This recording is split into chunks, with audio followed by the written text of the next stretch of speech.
Hi everyone, I'm Tracy Purtscher. Glad you're here. I'm the author of Dimensional Tuck Knitting. Have you seen it? Have you heard about it? Do you think maybe you've seen them but didn't really know what you were looking at? It could have happened, you know. Last summer, Noro issue number 10, Dimensional Tuck. Sneak peek. Did you know that? Before the book was even out. How about Vogue? The 35th anniversary issue. Yep, there's one in there too. Did you think it was a cable? No, dimensional tucks aren't cables. It's just a way of manipulating your fabric, your knitted fabric, to create a bunch of bumps and bulges and, quite frankly, welts. Diagonal welts that bump and crash into each other and interact together to create all kinds of different stitch patterns. There's 89 in here. On the cover is the Ron Bulky pullover. Also within the book is the Ron Bulky cowl. Some of you might have that pattern already. It takes 2 stitches, 2 little itty bitty teeny tiny stitches. The right tuck together and the left tuck together. I'm going to show you how to do those. They're really simple. No intimidation allowed. You're going to do it. It's going to be easy. I guarantee it. So let me get set up so I can show you how to work these stitches. Be right back. Okay, there are 2 things that you need to know to do dimensional tucks. Where to do them and how to do them. This swatch right here is a representation of where to do them. Notice it's just a plain old stockinette swatch, except it looks like it's got some problems. It's got a purl here and it's got a purl here. Looks like I made a mistake. No, that's an oddball stitch. That's a tuck stitch. I did that to use as a marker to tell me exactly where I'm supposed to tuck. I eliminated the counting. Most dimensional tucks are on the wrong side of the fabric. Just like this. See? Wrong side of stockinette. Notice how these 2 stitches just scream at you. You've got a knitter eye. You know what it looks like when you make a mistake. You can't not see it. Well, that's what these stitches are for. They're saying, hey, look at me. This is where the tuck is supposed to be done. All right? Make sure you can see these stitches and you understand why they're there. Now we'll figure out how to do a dimensional tuck. The last swatch showed us where to do a tuck. This one shows us how to do a tuck. I've done a few repeats of the stitch pattern in the Ron Bulky cowl, and I've worked myself up. I am now just completed row 7. Now let's go to row 8. In the standard method of dimensional tuck knitting, all the magic happens on the wrong side of the road. So here we go. Let's watch it.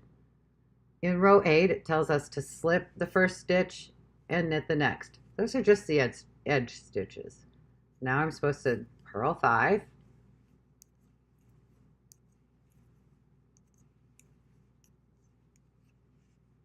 And now I come to an RTT, a right tuck together. Well, remember those little oddball stitches, those tuck stitches, those ones that told me where? Let's find one. And where are we going to find it? Since it's a right tuck together, we're going to find it underneath our right needle. And sure enough, there it is. See it? See the headless legs? That's where we're going to do our tuck. So to do a right tuck together, I take my left hand needle, I reach down, grab both of those legs, and slide it onto my left needle tip. And then all I have to do is purl those 2 legs and the next stitch together. That's it. That's a right tuck together. Now let's continue across our row. Purl 3, knit 1, purl 3, and now we come to what is an LTT, a left tuck together. Well, if the right tuck together found its home underneath the right needle, then yeah, the left tuck together finds its home under the left-hand needle. And sure enough, there it is. There's those headless legs. So, little bit different, one extra step for the left. I'm going to slip this first stitch. I'm going to slip that first stitch. Oops, got a split stitch there. Slipping that first stitch because this one is, this home, this tuck stitch is to the left of the first stitch on the needle, which was slipped. So I'm just going to kind of keep the order just a little bit more. If I wouldn't slip that first stitch, it would be okay, it would work, but it would have an extra little bit of a bulk there. We're just kind of reducing bulk. I slip the first stitch back to the left-hand needle, and then I just purl those two together. And that's a left tuck. And then let's just finish our row. Purl 3, knit 1, purl 5, and knit 2, our 2 edge stitches. Now, let's take a look at what we did. See how it's made the tucks? And what else you did in that row was you seated it. You put in a purl stitch or a knit stitch on the wrong side. You made these 2 stitches also. That's going to be the where. Those are the tuck stitches. Those are going to tell me where to do the next tuck. Now, rows 9, 10, 11, 12, 13, nothing but stockinette with the edge stitches. Okay, nothing but stockinette. So give me a minute, work that up. You don't have to watch me do 5 rows of stockinette. All right, I did all my rows 9, 10, 11, 12, 13. Just finished row 13. And we're going to start with row 14. And we slip the first stitch and knit the next for our border. And now let's follow our pattern. We got a P1, knit 1, purl 3, and we've got a left tuck together. Now where are we going to find that tuck stitch? Under the left hand needle, and sure enough, there it is. There are those headless legs. So I'm going to slip the first stitch,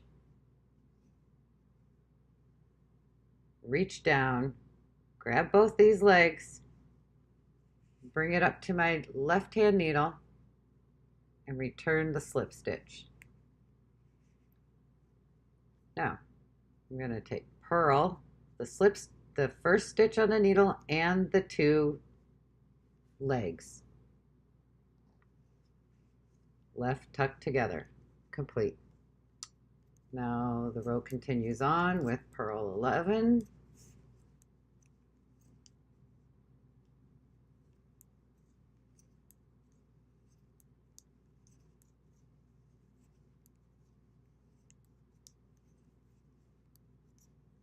and then a knit 1,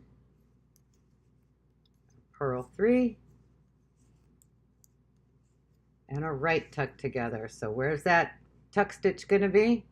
Under the right hand needle. And sure enough, there it is. There's those headless legs. Take my left hand needle and pick them both up, and purl the legs and the first stitch together. Right tuck together, done. Finish the row, P1, knit 2. So you see, It's not too tough. If you got any questions, feel free to ask. I'll be here to help. Um, Happy knitting. Happy dimensional tuck knitting.